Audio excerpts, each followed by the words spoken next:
It's a Sunweb holiday. Hi there, we're Sunweb and we love ski holidays. That feeling of cruising down beautiful slopes. It's a feeling we want to share. We want you to get the most out of your ski holiday. That's why with Sunweb, your lift pass is always included, which saves you serious money. That's money for a round of drinks at the Après, treating yourself at the spa, or maybe to just put in your piggy bank. Discover how much you can save at sunweb.co.uk. Pay attention. The ferry leaves at 10 a.m. Roads are busy. Great. Dad, pack the boot. Suitcases, Tetris style. Yeah. Rosie, got your teddy? No going back this time. Honey, how's the car? Windows clean, car wax, carpets. I meant the tyres. Oh, sorted them at Quick Fit last week. Brilliant. If things go to plan, it'll be smooth sailing. Planning the perfect getaway this summer? Make sure your tyres are up for the job. Book today at quickfit.com or your local centre. Quick Fit. Drive away happy every time.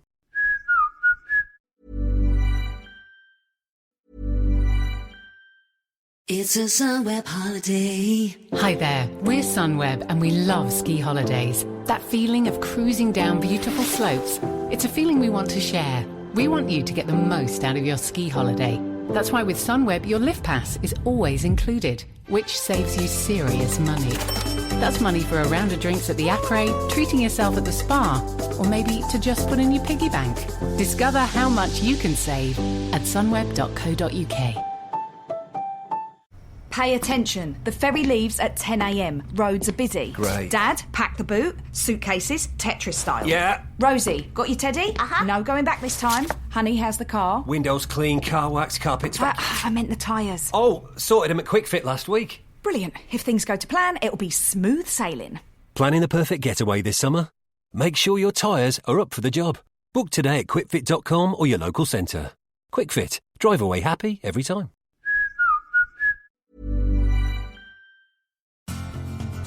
Are you a lifelong fan of General Hospital? Are you a new fan who wants to know more about the history of the show? Do you enjoy talking about the show with others? Do you find yourself yelling at the TV? Is your self-care an hour a day in Port Charles? If so, we invite you to join hosts Amanda Kimmel and Shannon Coach at the place where all the hidden conversations take place and secrets are revealed. Meet us at Pier 54, A General Hospital fan podcast. Hello. Hi. Welcome to the Port Charles 411. Today we are discussing or sharing the background of the Quartermaine Gatehouse, which was submitted to us from Kim. So thank you so much for the suggestion. Really, if you have any suggestions on things that you would like to know more about, people you'd like to know more about, storylines, I know that we have said if there's a story you would like to share with us, right? Obviously, we would love to have you do a 411 and tell us about maybe your favorite past storyline or character or something like that. But if there's something you specifically want to know about that we haven't mentioned, or if we have mentioned it and you're like, hey, so when are you going to do this one? Just email us, pier54podcast@gmail.com. And I don't know when we'll do it, but it'll at least be on our radar that you want us to. Eventually. We'll get there eventually. Yes, we are going to start Bobby soon. I do. I'm not ready. I'm not either, but it's going to have to happen. Yeah. But so this was a fun little, not necessarily like a deep dive, but a couple things that I had completely forgotten about. Mm-hmm. There's also not a whole lot of information about it, but we're using General Hospital fandom. And then there's a couple message boards from soaps.com. Oh, there's just one message board from soaps.com that we'll probably use. And the travel guide to Port Charles. Thanks, Lucy. So the Quartermaine guest house is the gatehouse of the wealthy Quartermaine family on the property of the Quartermaine mansion, which considered doing the whole thing today, and that would just take quite some time. Yes, it would. But that's going to be a fun one when we do it. Yes. In 1983, Jimmy Lee Holt arrived in Port Charles, spitefully announcing that he was Edward Quartermaine's illegitimate son. Unable to deny this sordid truth, Edward was forced to accept that he had sired a child with his past mistress. Jimmy Lee teamed up with Alan's mistress, Susan Moore, when Crane Tolliver revealed that he was still legally married to Lila Quartermaine. Crane gave his unsigned divorce papers to Jimmy Lee on his deathbed, and Jimmy Lee used them to his advantage by moving onto the Quartermaine property and into the gatehouse. After Susan was found murdered at her cottage, Alan attempted to move his son, Jason Morgan, into the mansion. However, Monica was so outraged that she threatened to move into the Gatehouse as she didn't want Alan's illegitimate child on the property. Jason then stayed in the Gatehouse with Jimmy Lee. Oh my gosh. And they were joined by Heather Weber, who teamed with Jimmy to try to gain custody of baby Jason, and of course, the six-figure trust fund. We did talk about this when we covered Jimmy but Lee. I didn't realize that she kicked him out to the Gatehouse. Their plan was thwarted when Monica finally allowed Jason to live up at the mansion. Jimmy Lee's mother, Beatrice Lasser, overdosed on Lila's heart medication thanks to Edward. And Jimmy Lee got $20 million in exchange for his silence. So that was $1983. Wow. Hold on. Wow. What is 20? Oh, that's not a comma. No, I forgot a zero. Hold on. That would be the equivalent of $61,805,020.08. Don't forget that 8 cents. Don't forget the 8 cents. That's very important. Wow. Yeah. Okay. Jimmy would later invite Celia Quartermaine and Grant Putnam to live with him as well. Celia would end up leaving Grant and marrying Jimmy. However, this was short-lived as they divorced and she left town just a few years later. Jimmy Lee would remain until 1986 when he left town. Yeah, I do not remember him. I mean, I guess I shouldn't remember stuff from 6, but I felt like I remembered 80s stuff. So Ned Quartermaine eventually took residence in the Quartermaine Gatehouse with his mother, Tracy Quartermaine, when she returned to town. Larry Ashton, Ned's father, also joined them for a short time until Tracy kicked Ashton out. Ned would take primary residence here for years along with his various girlfriends, including Jenny Eckerd, Lois Cirillo, Chloe Morgan, and Alexis Davis. I don't like how that was written. No, it's like he had a different friend every week. Right. During a storm in 1992, Tracy goes into labor while trapped with Jenny at the Gatehouse. She later gives birth to her son, Dylan Quartermaine, at General Hospital. I did not know that she was in labor with Dylan in the Gatehouse. 1992. I feel like they aged him down. Oh, no. Because when he came back, he was like a teenager in 5 years. But now they seem to keep him younger, I feel like. So he was 1992. Okay, let's go to Dylan. Yeah, they aged him 5 years. He should be 30. He's 36, but he should only be 30. Okay. Yeah, I was going to say. Because when he came back, so he left in 1992 as a baby. Right, but then when he came back. Yes. Oh, gosh. Okay, so we're just going to have to do. Sorry, I wasn't trying to take us down the Dylan storyline, but yeah, he was aged up, but then held at that point. Well, that's what we've talked about, though. We don't feel like once they become adults, once they're after 25, they don't age until they kind of do, but I don't know. Well, that's is that making any sense to anybody else? People like Sam can hook up with father and son, and it's somehow not weird, even though it is. Correct. Anyway, after Paul Hornsby, Dylan's father, Jenny, Tracy, and Dylan left town, Ned was left with the Gatehouse. He later had the downstairs double as the office of L&B Records when Lois Cirillo moved in. In 1995, Alan and Monica's son AJ Quartermaine gets into a fight with his family while drunk and takes off. Jason chases after AJ and tries to stop him from taking Ned's new car, but when AJ refuses, Jason hops in with him and the two end up crashing on the property just outside the Gatehouse. Jason was left with permanent brain damage.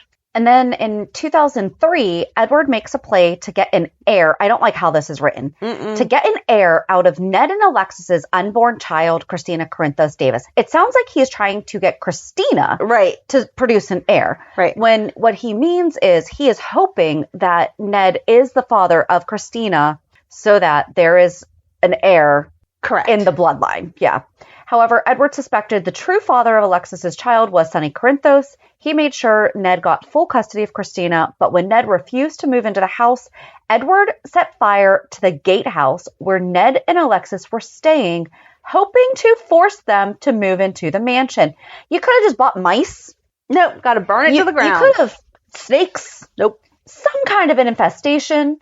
Even termites. Nope, burn it to the ground. Fire. The Gatehouse was later said to have been burned to the ground. I mean, that's one way of getting things done. In 2020, Wow, they let it sit for a while. Yeah. In 2020, the Gatehouse was restored, and when the threat of Nell Benson was gone, Michael and Willow Tate amicably annul. I thought that said annual for a second. I was like, I mean, they do get married a lot, but I don't think it's quite annual yet. Sorry. Michael and Willow Tate amicably annul their marriage, and Willow moves into the Gatehouse to stay in Michael's son Wiley Corinthus's life. Michael and Wiley plan to move in with her soon after until Willow put their new relationship on hold while her boyfriend, Harrison Chase, was in the hospital with an unknown illness. Only Wiley moved in. She marries a dying Chase who recovers after given a last-minute cure. Willow starts secretly sleeping with Michael as Chase is in a wheelchair. Poor Chase. So they failed to mention that Chase moved in. You're right. He did move in, right? Yeah. Yeah. Yeah. And then in August 2021, Chase and Austin Gatlin Holt check upstairs at the Gatehouse and discover that Willow has been sleeping with Michael recently. A month later, Michael, Willow, and Chase agree that the marriage is over. I'm glad they needed all three to get in on that. Later, Michael moved himself into the Gatehouse too. The original address was said to be 66 and a half Harborview Road. I like that they give this next one. This new restored set was previously used for Sonny Corinthos' safe house. That's cool. Yes. Oh my gosh, we need to do a deep dive on how the sets have been. Yeah. They need to give us that information though, because that is. Right, because we love to guess whose house used to be whose. But now the address is 312 Harborview Road. Maybe when it got redone, it got a whole new life. I don't know. Maybe. And then the only thing that is mentioned in Lucy's book is that the Gatehouse the estate originally featured a home for the grooms and stable boys at the turn of the century. Most recently, it has been inhabited by Ned and his wife Lois until it burned to the ground. So this is... But that's making it sound like Lois lived there when it burnt down. Right. When this says it was Alexis because he wanted to move Christina into the house. Yes. And then down in the footnotes, it says, before it burnt to a crisp, the Gatehouse was located at 66 and a half Harborview Road. Okay. Here's my question. When do we ever see the address that we need to know that it is now 312? I don't know.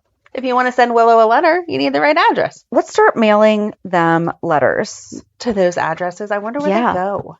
But then we did not go through the scrapbook to see if there was anything mentioned about the Gatehouse. But then over on soaps.com, there was a message board, I guess. People still use these.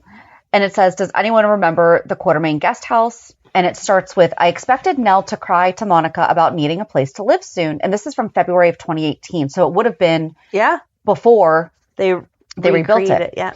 I waited for Monica to invite her to live at her house. Does anyone remember if the Quartermaine guest house or guest cottage was rebuilt after the fire? At one time, Ned lived in the guest house. This was at the time Ned dated Alexis, and Alexis and Jax were married in name only. Jax was in love with Lila's distant cousin Chloe. Chloe and Ned pretended to be a couple. Guys, we did an entire 411 about this. As I remember, Chloe was killed off by Nicholas's father, good old Stavros. No, I don't think he was good, is in the parentheses. Framed Stefan for the murder. I'm not confusing the guest house with the boathouse. A lot went on at the boathouse, too. She's right. Like, good job. And then people kept remembering, didn't Jimmy Lee Holt also live in the guest house? Christina stayed there. When did Christina stay there? I guess when she was a baby? Yeah. It's the Gatehouse. Susan Moore and Heather Weber lived there with Jason when he was a baby. I know that Ned and Lois lived there at one other time. I'm not sure who else lived there, though. Jimmy Lee stayed in the guest house with Jason and Heather because Monica didn't want him in the house, so Jimmy Lee stayed with him. LOL. Oh my gosh. It's the same house that Morgan and Kiki lived in when they were together. Oh, is this the same house? And then someone corrects and says, no, that was the boathouse. Right. Yes, the Gatehouse has an upstairs. Both Ned and Lois lived upstairs, while the downstairs was the offices for L&B, which we talked a lot about in the L&B 411 that we did. And when it was L&B, the entrance was to the left. Yeah. And now the entrance is to the right. Correct. Well, this one at least it did burn to the ground. Exactly. Right. You can start from scratch then. Thank you. I had forgotten the details of Ned and Lois. I think Lois brought Jasper Jax to town to take over ELQ. She wanted to get Ned away from ELQ. I must have been doing something else. Oh, that was just a side comment for no reason. Right? Not for no reason, but they were saying why they didn't remember. And then just thanks for the info. So I think it's fun that people go on these. I should probably go on them more. Maybe we'd be able to get some more info. But there was also something that I saw, and I can't find the exact article, but someone mentioned that it was Lila lived there. But I don't think Lila would have that lived there. have been. I feel like if Lila lived there, if someone needed to leave the Quartermaine mansion, Lila would have kicked Edward out, not Lila went and stayed there. Yeah. And I don't think that Edward would have needed to have been kicked out. He would have Extra bedrooms to stay in. Yeah. But not just that, I feel like he would have voluntarily gone. Yeah. So, yeah. I mean, so the current people living there are Michael, Willow, Wiley, and Amelia. Aw, Amelia. Yes. I wish that there was more. So, I mean, that was a short and sweet. But I didn't realize, I still learned something from that because I did not realize that when Monica said that Jason couldn't live in the house, that he stayed there with Heather. Right. I thought that he and Susan were in the house. Right. I thought she wouldn't let Susan hold on, let's and see. him live there. All right, because we did Jimmy Lee. We do need to do the Susan Moore murder sometime. Because it said something about Susan had a cottage. Where was that cottage? So the Moore cottage. All right, we're doing a little teeny tiny little, because this is obviously going to only have to do with this. The Moore cottage was a cottage in the city of Port Charles.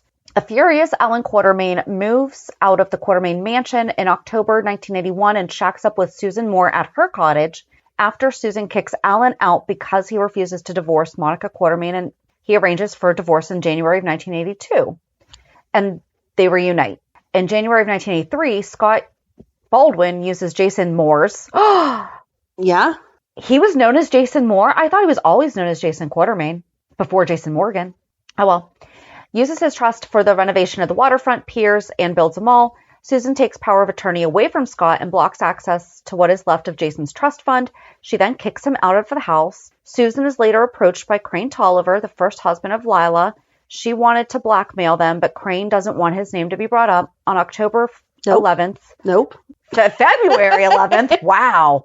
On February 11th, 1983, Crane shoots and kills Susan at her home, which is the cottage. Okay. All of the Quartermaines were all at the top of the suspect list, but it was later revealed that Crane had shot Susan when she attempted to back out of their deal. And then the trivia says the Moore cottage could apparently be seen from the Quartermaine mansion, not to be confused with the Quartermaine Gatehouse, which I think we did. Yeah. Because I agree. Her address was 230 Kendall Avenue. Okay. Okay. I'm just going to make a little map. Start filling it in. Seriously. Oh, there's Bobby and D.L. Brock at the cottage. Okay. So, yeah, I think a lot of people thought that too. Right. Probably especially since Jason lived in both. Right. So, okay. All right. So what weird place in Port Charles, I guess, do you want to know about next? We should do the entire Quartermaine mansion. That would be fun. That would be fun. I feel like that would have to be a deep dive, though. Yes. How many times has there been damage done? Well, I mean, if Edward just sets whole gatehouses on fire, then who's to say they don't just burn down the whole house? So I guess join us on Monday as we recap this week's shows and see is the gatehouse being used correctly? I don't know. Is it being burned down? Is it being smashed? We'll find out. Is it still Michael, Willow, Amelia, and Wiley? We'll see. Okay. Have a good weekend. And we'll meet you at the pier. Bye. Bye. If you enjoyed today's show, we invite you to go to pier54podcast.com to subscribe on your favorite platform. Don't forget to leave us a review. And you can also follow us on many social media channels. Just search for Pier 54 Podcast. Also, we are not perfect, so if there is something that we missed or messed up, just let us know by emailing us at pier54podcast@gmail.com.